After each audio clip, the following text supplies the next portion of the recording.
understanding, though, of the need to develop angles and not come straight down the middle. Although that left hand landed for Pacquiao and maybe hurt Floyd Mayweather.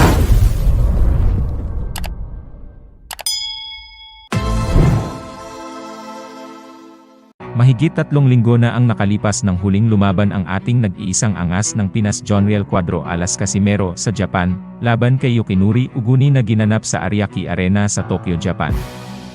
Nauwi ang resulta sa isang technical draw matapos itinigil ng referee ang laban sa 4th round, dahil sa accidental clash of heads na siyang naging dahilan para rekomenda ng doktor na itigil na ang laban, dahil sa naging sugat sa noo ni Uguni na siyang ikinadismaya ng lahat ng nanonood at nag-aabang sa laban. Dahil sa naging resulta at performance ni Casimero ay naging usap-usapan ito sa social media.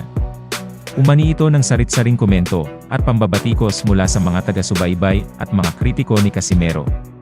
Pinanood ko ang mga komento sa isang post ni Pinoy Boxing Prodigy sa Facebook, at ito yung mga naging komento ng kanyang mga followers. Sabi ng isa na wala daw stamina, diskarte at footwork si Alas.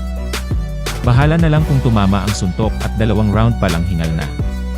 Sinagot siya ng isa, sabi nito na idol ko rin yan si Casimero, pero dun tayo sa totoo, bumagal talaga tas mabilis mapagod, kailangan niya talaga ng mahusay na trainer, hindi yung kapatid niya lang. Sabi ng isa, palagay ko sa ganyang dalawa ni Alas di siya uubra kay Inoue, sigurado tulog siya. Sabi naman ng isa, bara-bara kasi lumaban yan si Alas, kaya tuloy laging draw ang laban, di pa abutin ng 5 rounds, para walang draw, gusto kasi agad tapusin ang laban, kaya kung kay Monster makalaban yan si Alas, may paglalagyan agad yang angas ng Pinas na yan. Sabi naman ng isa, pag ganyan galawan at stamina ni Casimero, laban kay Inoue delikado siya. Isa sa mga naglabas ng reaksyon at payo ay ang dating key member ng Team Pacquiao at dating trainer ni Casimero na si veteran boxing trainer Nonoy Neri. Ito ang kanyang naging pahayag. Ibang Jonriel ang nakikita ko. Nawala ang mga snappy na suntok niya. Kailangan niya talaga ng strength and conditioning at nutritionist. I think kailangan niya ng bagong trainer, kaya kailangan niyang baguhin ang lahat mula sa trainer at strength and conditioning. Kung makahanap siya ng bagong trainer at conditioning coach na foreigner, siguradong maibabalik niya ang dati niyang condition. Kailangan niya ng head trainer. Ang kanyang kapatid na si Jason ay naroroon pa rin, ngunit kailangang mayroong isang tagapagsanay. Alam ito ni Jonriel, matagal na siya sa boxing. Ang 34 years old na si Casimero ay kasalukuyang nagsasanay sa ilalim ng pag-aalaga ng kanyang kapatid na si Jason. Ayon kay Neri, hindi kailangang tanggalin ni Casimero ang kanyang kapatid, sa halip ay magdagdag lang ng tao sa loob ng kanyang team para makatulong kay Casimero. At dapat maibalik nito ang dating technical approach sa laban. Hindi yung maghahabol agad ng knockout without a game plan. Nagulat talaga daw siya sa pag-iiba ng estilo ni Casimero sa Japan, at ang mababaw na performance nito laban kay Uguni. Kung hindi raw gagawa ng malaking adjustment sa kanilang kampo ay delikado daw itong si Casimero kung magkakaharap sila ni Naoya Inoue. Pero naniniwala siya pag magkaroon ng magandang preparasyon sa training ni Casimero ay siguradong babalik daw ang dating bagsik nito sa ring. Hindi siya naniniwala na sa edad na 34 kaya humina na si Cuadro Alas talagang nagkulang lang daw sa ensayo. Apila niya sa mga bashers na wag muna husgahan si Casimero, hintayin muna ang susunod niyang laban, at sana ay makinig ito sa mga payo lalo na sa kanyang promoter. Dagdag ni Neri, kung gusto ni Jason na maging successful ang career ng kapatid niya, kailangan niyang magbigay daan para sa pamilya nila.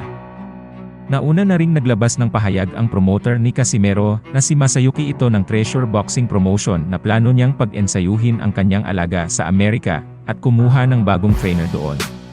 Prangka niyang sinabi na hindi pa handa si Casimero kay Naoya Inoue base ay pinapakita nitong performance laban kay Uguni.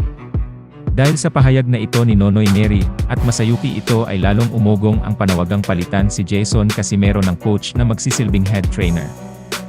Dahil dito ay agad namang sumagot si Jason Casimero sa pamamagitan ng isang post, sabi niya, haha, gusto nila akong palitan, sino bang hindi magka-interes sa lugar ko, hahaha. Sabay pakita ng video na may hawak siyang limpak-limpak na salapi na naging parte niya sa laban ni Cuadro Alas. Galit na galit namang pinagtanggol ni Jonriel Casimero ang kanyang kapatid na si Jason sa kanyang live. Banat nito na simulang si Jason na ang naging head trainer niya sa kanyang mga laban ay kailanman ay hindi pa sila natatalo, yan daw ang dapat nilang tandaan. Wala naman daw pagkakamali si Jason simula nang siya ang naging head trainer niya, kaya sabi niya na mga siraulo daw ang mga nagsabi na magpalit siya ng trainer. Wag na daw sila maiinggit kung anuman ang narating ni Jason ngayon sa buhay niya. Marami daw talagang naiinggit dahil wala nang kahati si Jason sa komisyon sa bawat laban niya. Deserve daw talaga yon ni Jason dahil nagpapakahirap daw ito sa mga training nila. Pinaghirapan daw ni Jason kung anumang meron siya ngayon. Apila ni Casimero na tigilan na ang kababanat sa kapatid niya. Dagdag niya na may mga trainer daw na naiinggit kay Jason dahil ang tatagal na nilang nagtre-trainer pero di pa rin sila nakakakuha ng halaga na kinikita ni Jason ngayon kahit isa pa itong baguhang trainer. Ang aksyon na ginawa ni Cuadro Alas ay pagpapatunay na kahit anong mangyari, ay hindi niya kayang talikuran ang mahal niyang kapatid na si Jason. Sa katunayan sa sobrang pagmamahal niya sa kapatid ay niregaluhan niya pa ito ng mamahaling sasakyan. Samantala ang binansagang halimaw ng Japan na si Naoya Inoue ay naglabas na rin ng komento tungkol sa naging performance ng laban ni Casimero kontra kay Uguni habang dumalo ito sa press conference sa paparating na undisputed fight nila sa ating kababayan na si current unified WBA and IBF Super Bantamweight Champion Marlon Tapales ngayong Desyembre. Sabi nito na nawawalan na daw siya ng gana na labanan si Casimero sa kadahilanan na hindi naman pala ito magaling at ang focus na lang niya ngayon ay ang laban niya kay Tapales.